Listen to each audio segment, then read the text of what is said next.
This program is brought to you by Emory University.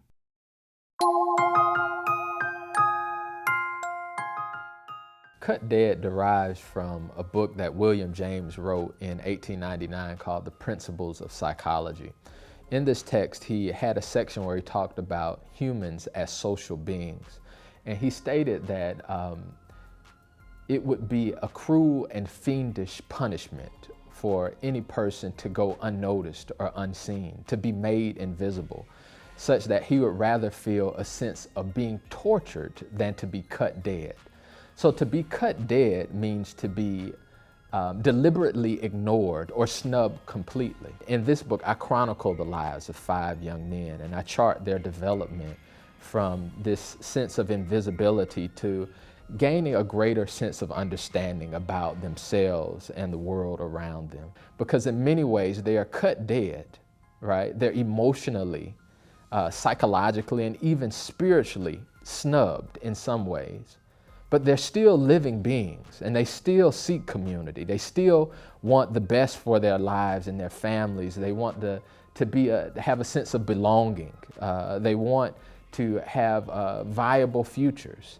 But at some point, by being unacknowledged and not being seen and not being nurtured, some of those things begin to crumble and die. One of the young men that I chronicle in the book was a very notable drug dealer in his community. And some of the counselors at the program I worked at were badgering him to change. And he said, "You don't know me."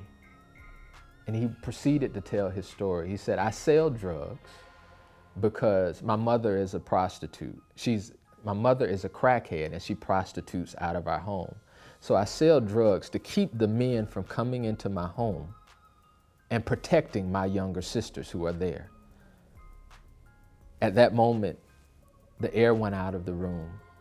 And when it returned, we realized that we had to mobilize around this young man, not only to offer support to him, but to the family that he was seeking to sacrifice the life of his mother for.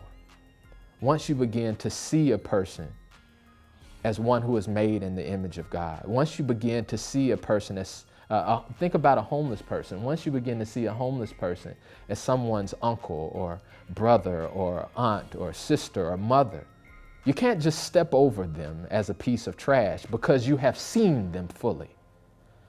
Hence my mantra, once you see, you cannot not see. So this book and the tour that will follow it is really an effort to help people see those around them, to see the beauty, to see the divinity, to see the humanity fully in the people around them, and not just to objectify them. Oh, this is a future statistic.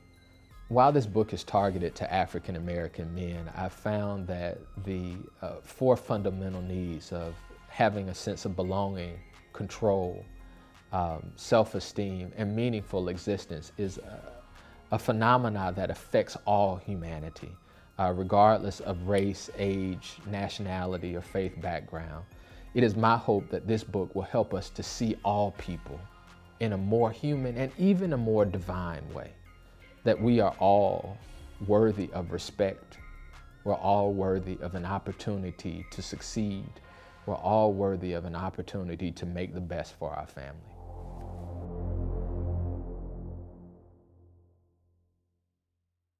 The preceding program is copyrighted by Emory University.